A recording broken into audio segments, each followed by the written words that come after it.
Why did I get into sports? It's just always been a part of my life. My parents have always been big basketball fans. Grew up in an area in Hancock County, South Mississippi, where basketball was very, very important, winning state championships. And you just kind of were a part of that. When you were in the elementary school, your goal was to win a state championship when you got in high school. And so that's always been a part of my life.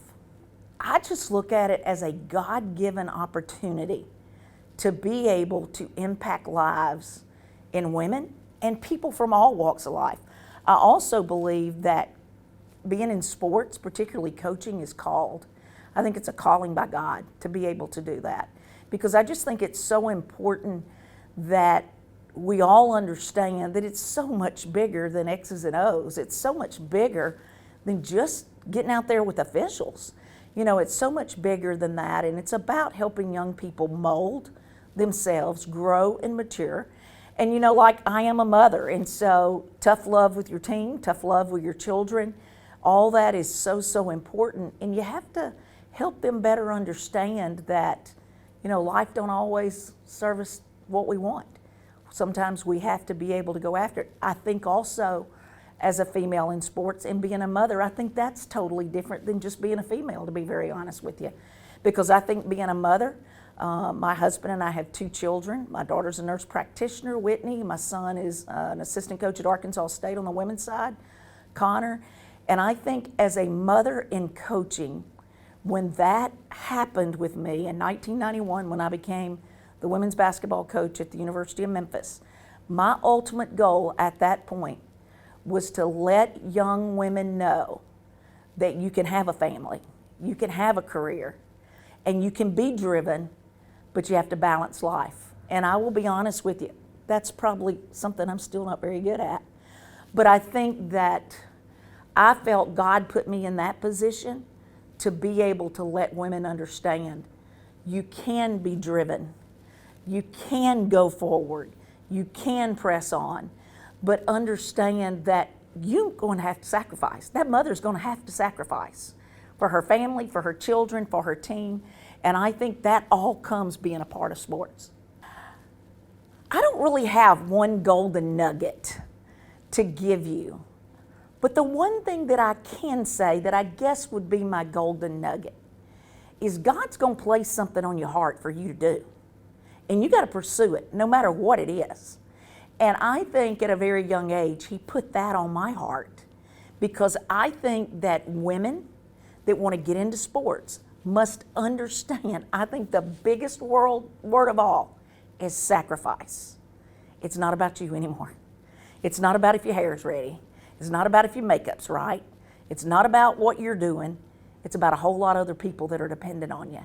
And if you're married, it's your family, it's your children, it's your team, it's all your support staff.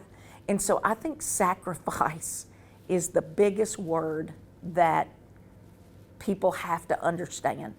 I've had a lot of coaches come in and work for me, and I've had coaches come in and observe, and they want to get in college coaching, but they don't get it. They don't understand the hours, the time. I had one coach tell me that she wanted to get out of high school coaching because it was too much time. Well, she don't understand public relations, marketing, recruiting, coaching, dealing with the everyday life of 15 players and your staff, and the emotionals and the mental side of things, and then your own mental side of it. I think the biggest barrier for women's sports today is it's like we're all fighting to be able to get somewhere. But sometimes I think we have to handle it in a very diplomatic way, but get our point across. I think that, and I've had to learn this, you can come out punching and fighting and want to get somewhere, but it's usually not going to happen. You've got to have people of influence to be able to make that change. And an example is the Final Four. A lot of people complain. Did the complaining help? Sure. But what happened? Dick's Sporting Goods rose to the occasion. It doesn't matter how much we complain. If Dick's Sporting Goods don't rise to the occasion, will it change? Who knows? I honestly think Title IX still has work to do. Do I think it's improved? Yes, because I played back in the 80s. So I played a long time ago at Southern Miss. And things have changed. Holy smoke, we're not riding in vans anymore. We don't have to sit on metal medicine bags anymore to be able to get, because there's not enough seats. Has it come a long ways? Indeed. Yes, it has. I think when you look at the whole scope of things in Title IX, I think the Power Five, which they're the group that has the majority, they have the resources, financially supportive. You know, I think that group has gotten a little bit closer to being balanced through Title IX. But it's the rest of us that are still continuing, number one, to grow our game. Do we work as hard as anyone else on our campus? Indeed we do. Do we get the same benefit? Unfortunately, that's not happening. You know, I think there's a great future ahead for our student athletes.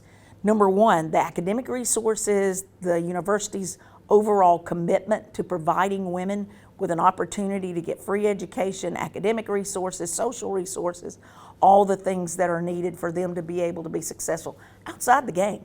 I think university presidents and university administrators are trying to work hard with females, whether they're athletes or not, just to be able to provide them with an equal opportunity to get a great education.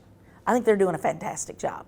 What I do think is that we now have role models, which back when I played, you didn't have many.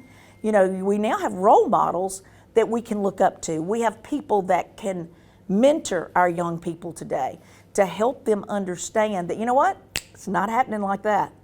You've got to be able to pay your dues. You've got to be able to work through some tough times before that opportunity comes.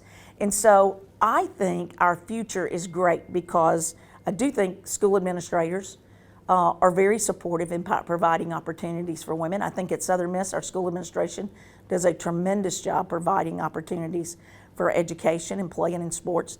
But I also think the role of people around and the influence through mentors. And you know, we can say so many things in this room or talking, but if you, the media, don't jump on it, nobody knows. It's like marketing can have the best ideas, but if media doesn't embrace it, then it's not going to be very successful. And so I think the media has made tremendous strides in promoting women's basketball, whether it's through Title IX or not. I don't think it really matters. The bottom line is, I think our media has really taken time, and they've made a sacrifice. You know, they've given up some things to be able to promote women. And I will tell you, as a 59-year-old head coach and been in college coaching over 30 years, I'm appreciative of them, because you know what? They help grow our game. I can be a role model for future student athletes by doing what I'm trying to do very hard now. I think what I do, God has called me to do. I think God has challenged me in many, many ways, because I'm on my second bout with lung cancer. You know, I have not quit. I have not retired. That's what everybody thought I was going to do.